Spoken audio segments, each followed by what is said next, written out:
Dinas Perhubungan Provinsi Kalimantan Timur terus berupaya memastikan kelancaran distribusi bahan bakar minyak atau BBM bersubsidi bagi kapal-kapal transportasi sungai di wilayah Mahakam. Hal ini dilakukan guna menjaga stabilitas harga barang dan mendukung roda ekonomi di Kutai Barat hingga Mahakam Hulu atau Mahulu.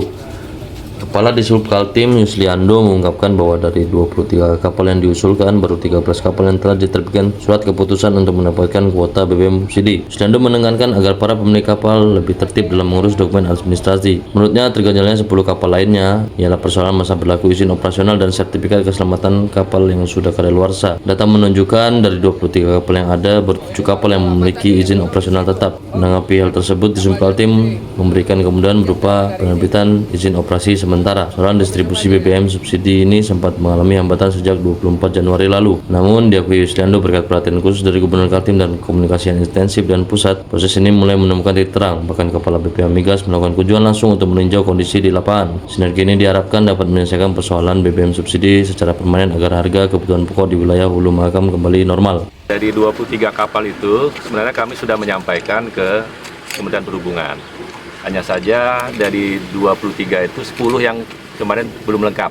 Sehingga yang bisa diterbitkan SK-nya untuk sementara untuk mendapatkan BBM subsidi itu hanya 13. Tapi kemarin hari Senin sudah kami, Jumat minggu lalu, itu sudah kami lengkapi. Dan juga yang perlu kami sampaikan, kami juga mohon kepada pemilik kapal, itu melengkapi dokumen administrasinya. Misal, untuk izin operasi kapal itu dari 23 itu hanya ada 7 yang sudah memiliki ya Pak Masri ya.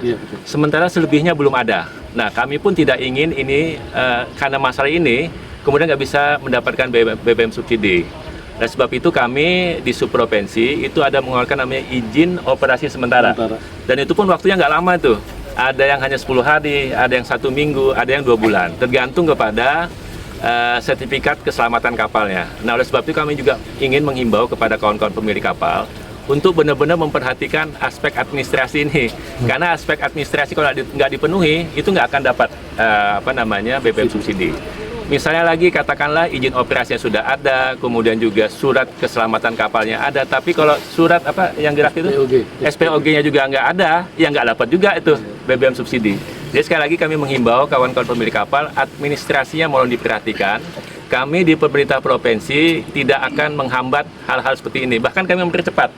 Karena kita tahu kemarin itu persoalan BBM subsidi ini kan terhambatnya sejak tanggal 22 Januari. Dan kami bergerak cepat itu, bahkan Pak Gubernur sampai Anda juga memberikan perhatian khusus kepada ini, sehingga komunikasi dengan beliau ini karena baik, ya ini bisa cepat ini, bahkan kita bersyukur Bapak Kepala BPH Migas mau ke sini nih, benar-benar untuk memperhatikan ini nih, sehingga diharapkan tidak ada lagi persoalan-persoalan berkaitan dengan BBM subsidi, sehingga kita harapkan juga ekonomi di Kutai Barat dan juga Mahakam ini bisa berjalan baik dan harga-harga pun bisa kembali normal gitu Pak. Download Tribun X sekarang, menghadirkan lokal menjadi Indonesia.